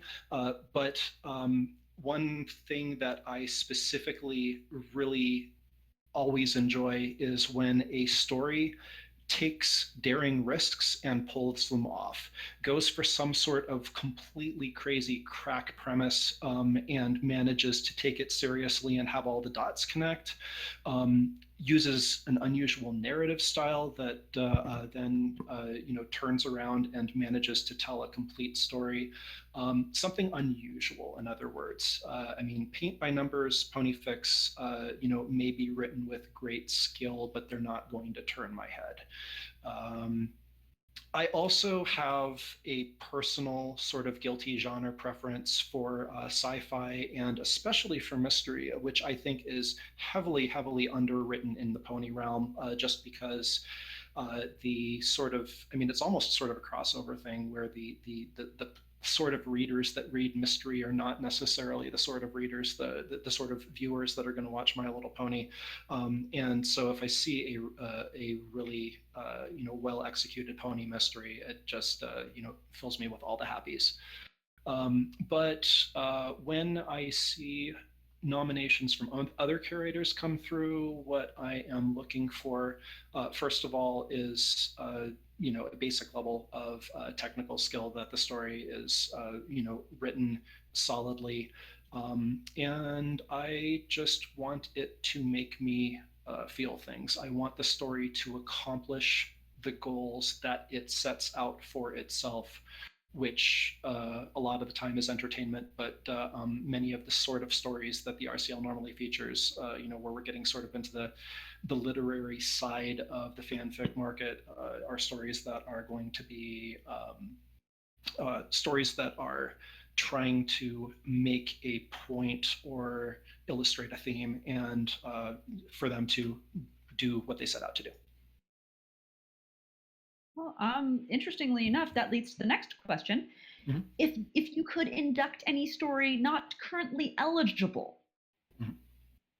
written by a curator, etc., what story would you choose? I'm going to say Eakin's Hard Reset, which is, that specific story is not eligible because it is grandfathered in. It was in the Pony Fiction Vault, and we do not refeature stories that were in the Pony Fiction Vault. The thing is that, and this is a little bit RCL internal baseball, and I probably shouldn't be talking about this, so I'm going to stay a little bit vague, but we have considered some of Eakin's other works, specifically the other stories in the Hard Reset verse, the sequels, and it's a really hard call to feature a sequel as a standalone story, because a lot of times it builds so heavily on what came before it, and we can say, yes, this story was great and we're not featuring it, but we're featuring the one that comes after it, and that gets a little bit weird. So I think that I personally, me speaking for me, not the RCL, feel that Eakin deserves a feature, and I'm doing what I can, but there's that there's always that sort of internal debate that comes up of finding a story that everybody agrees represents the really high levels of quality that we're looking for. And I think if Hard Reset were eligible, it would be featured in a second, but we have to sort of work around that.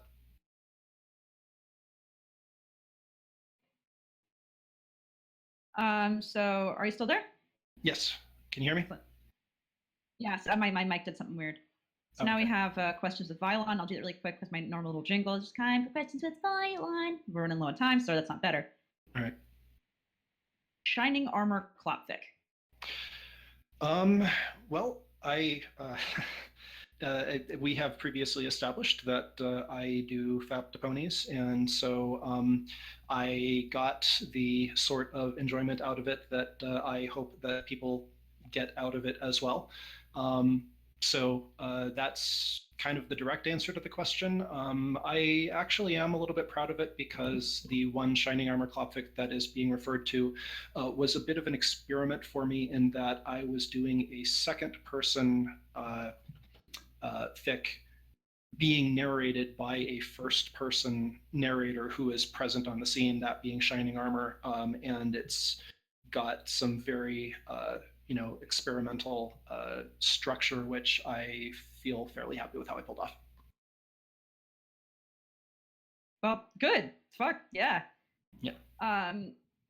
RK Striker JK5 says, ever written for any non-MLP franchises? If so, which ones? And if not, have you ever considered it? I have. I'm trying to remember. Oh yeah. Oh, that's right. I do have to answer yes to this question. I wrote a troll fic based on My Immortal when the movie Immortals came out. And I called it My Immortals, and it was about as bad as the movie is. And I posted it anonymously to fanfiction.net, and I probably am going to have to dig up the link again at some point, aren't I? I've got 15 minutes. Let me see if I can do that in the background while I'm talking. But yeah, I have not done serious fanfic for other franchises because I really haven't gotten into anything during my writing career the same way that I have into MLP. But I'm sure that before the end of my life, that I will be able to say that that is true. Oh, that's simple enough. Bradle says, what is the strangest experience you've ever had at an MLP convention? I'm going to refer back to my previous answer about the drug trip. Yeah. Question, unless you've already looked at it. Oh, this is one of those IQ things, isn't it? Yeah.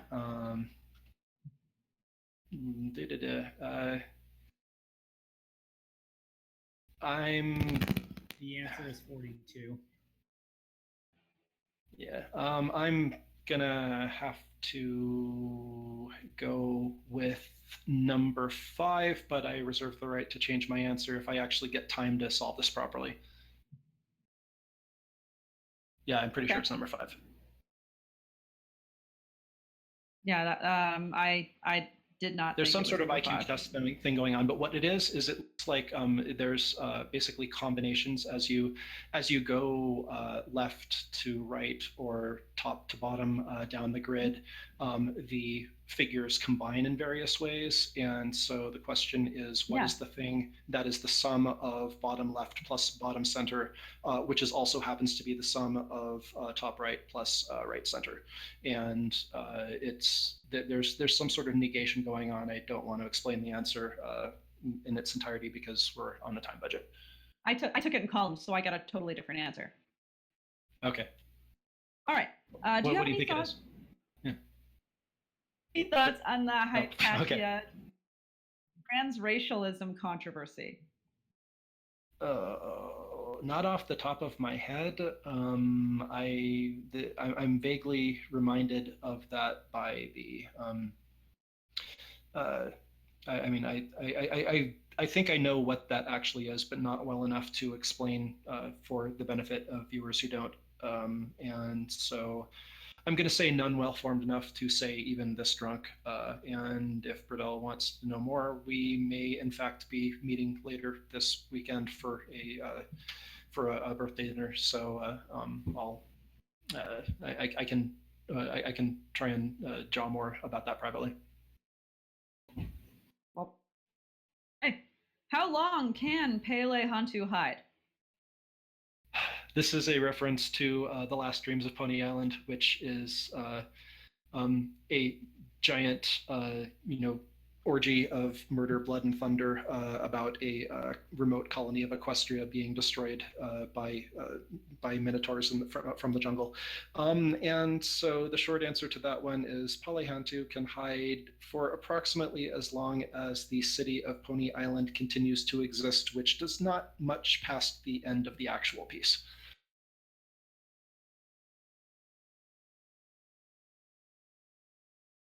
We still. I'm looking at our next question from okay. Poorly Disguised Alt. Okay. I wonder who did that. Uh-oh. Evidently talented, wise, and handsome. Do you consider these your best qualities? Oh, heavens no, I'm humble. Okay. Will you tell us about the story you released on the day of the podcast, which I've actually already put into the folder in the Barcast, so you can find it there, guys. Talk to us about that. It is called Administrative Angel, and it is about Principal Celestia and the fact that she always has wings in her dreams. And what I was trying to do was basically do a deconstruction of Celestia's character based on the fact that nobody Hasbro has not really gone into the background of Celestia and Luna that exist in the Equestria Girls verse. They just sort of exist, and they are principals and mortals, and they have these counterparts that raise the sun and the moon every day, and there are some weird imbalances that are going on. So I'm trying to sort of square that circle and actually provide a backstory for Celestia and Luna, and compare and contrast that with the tragedy of the Pony Sisters that we know. So do you explain why they have freakishly long legs? I could probably edit that into chapter 3 somewhere, but no, I must admit to my failure. Oh, not kitty. I feel personally judged by the cat. That's all. We're down to low time, so we're going to start rattling off questions fast here. Snuffy asks, how often do you have to tell those young whippersnappers to get off your lawn?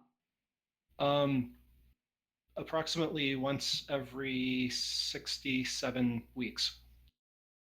And that's not 67, that's 6d7, as in roll 6 7-sided dice. Good job. All right. Do you prefer an older protagonist to a coming of age one? An older protagonist, and this is totally selfish because I find that I am at the age where I can't relate to the foals, the struggles of the foals finding their cutie marks terribly much. Would you give Principal Celestia a kiss on the cheek? Hell yes. So far. One more time. 7 so far.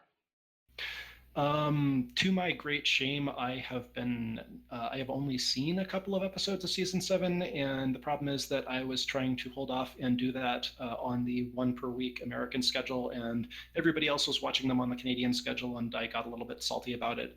So I need to just sit down and catch up now that the American schedule is catching up a little bit more. But yes, the episodes that I have watched have been good. Yay. 5, Hasbro. Sell, buy, or hold? No, I think they're at a buy right now. They've got a pretty strong, and very diverse range of properties, and we're kind of reaching a time when people want entertainment. We've already asked, would you a thing pwn? So we will start with fuck, marry, kill. Eris and the cupcake version of Pinkie Pie. I don't know anything about Queen Umbra. Is this one that I can ask for context first, or are we just gonna? I think Queen Umbra is just, yeah. Rule 63 Sombra. Oh, okay. Let's go.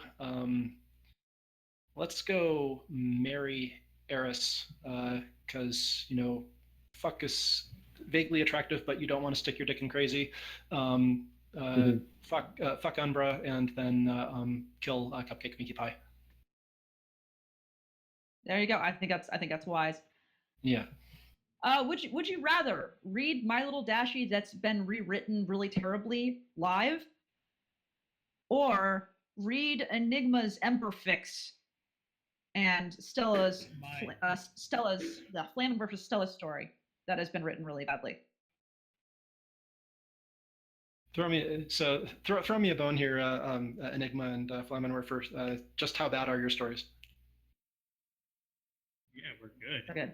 Not to stroke my own shaft and possibly flames, but I think we're decent. Okay, well there you go. We have we have it then. I'll take that over My Little Dashie. Yay! Rob Cakern will love you for that, and he loves us too. Isn't that right, Robbie Cakes? Do you know what a food pony is? Like ponies that represent food. And I can probably guess from context, but give me the one sentence version. food, like pizza. So they're like actually like made out of that thing? Which one would you taste? Oh, you are cutting out pretty hard and on. I'm sorry. Which one would you taste? Taste. Here you go. Here's an example. Here is pizza pone. Okay. There you go. It's And we're basically they're food ponies. Okay. Wow. Is there an alcohol pony? Yes. All right, Yes. let's do that one. Alcohol Okay. pony. Since Milk is not helping me out with the questions. All right.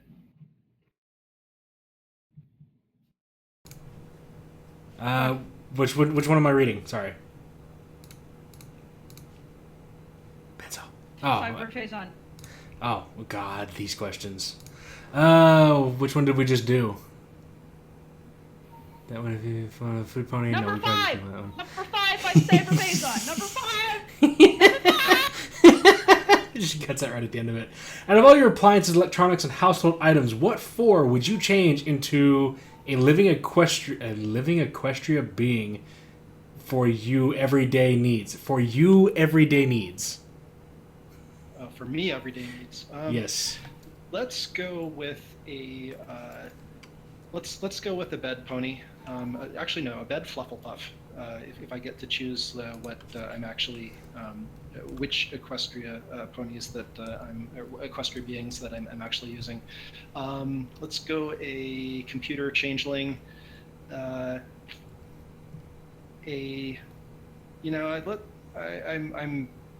how about a Timberwolf car that, or a motorcycle or something like that? That would the wolf cycle would be just sort of like especially shooting flames out the side.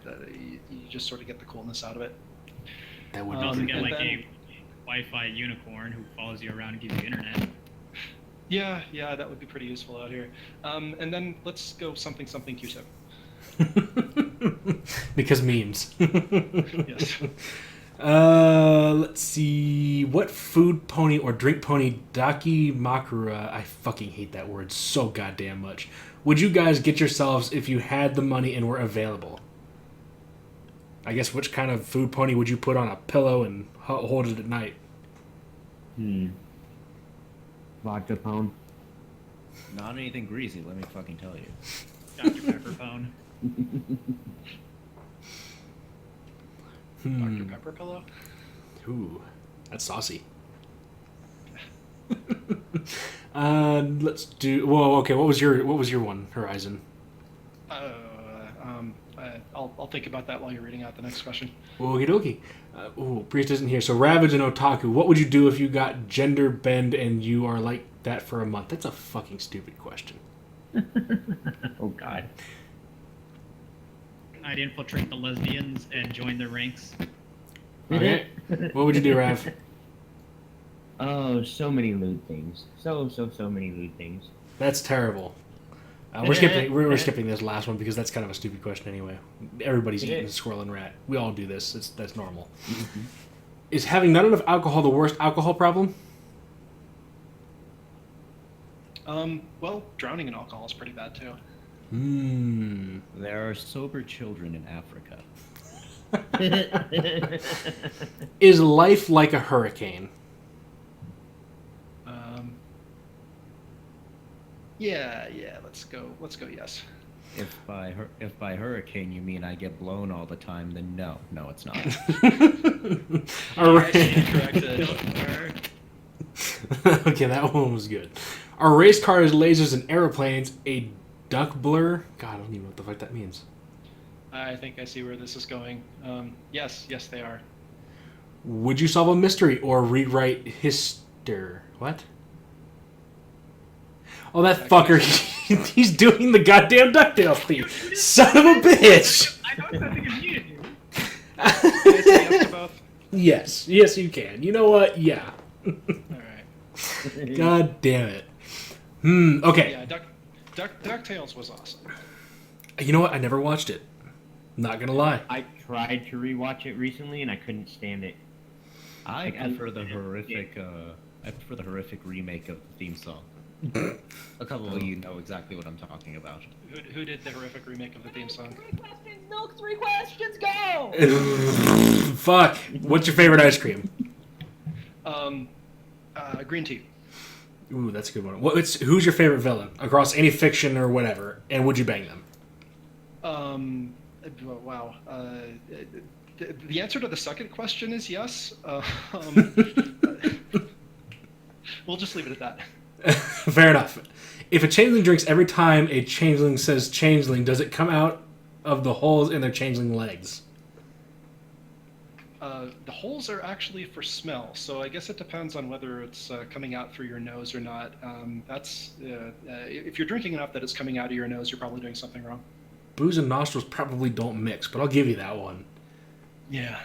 Even though you are totally not a changeling, wink wink, what do you think of all the changeling characters in all of the changeling stories, especially after the canon changeling character in the changeling episode? Best ponies. Drink your heart out. Next question. Come on. You come on. You told me that I am. So mean. Oh my god. Are you serious? The last one. Just do it. What is the key to getting in the feature box with as little effort as possible? From the user named Failure. Have 6,000 followers? Well, Failure hates me right now because apparently I didn't give enough feedback to our writing contest, so whatever. Hi, Failure. I'll give you your feedback shortly. Oh, dear God. If I can have one final moment of being, slightly nicer, the key to getting the feature box with as little effort as possible, if you don't have 6,000 followers, I think is to have a great idea. Get some good cover art and a really snappy description to go along with it. And as long as you have at least passable writing quality, once people start looking at the story, enough people will enjoy it to sort of keep the momentum going. The trick is that initial influx, and actually posting in groups. Posting in groups can help, or finding other ways to get enough eyeballs on it to get it sort of into the popular stories box and let it sort of cascade from there. Interesting. All right, I believe that's it. Pencil, you want to do the readout, or you want me to do it? I don't know. Mic problems, technical difficulties. Read, go. It sounds like it's working, but okay. That has been. This has been your ending broadcast. Fucking watch me go at this. I'm terrible. I'm sorry. That has been our broadcast for the evening. Your bartenders have been a non-pencil, enigmatic otaku, Now that I've used this Q-tip on Ryan, it shows you what the enigma, dear God, Flammenwerfer, Use. Ravage. I still have hoof and mouth disease. My name has been Milk, and our special guest this evening has been Horizon. Huzzah. Thank you guys. Have a good night. And I guess go get more drinks. I'm really bad at readouts, so this is it. Bye. Just fucking go. We're done. Go home.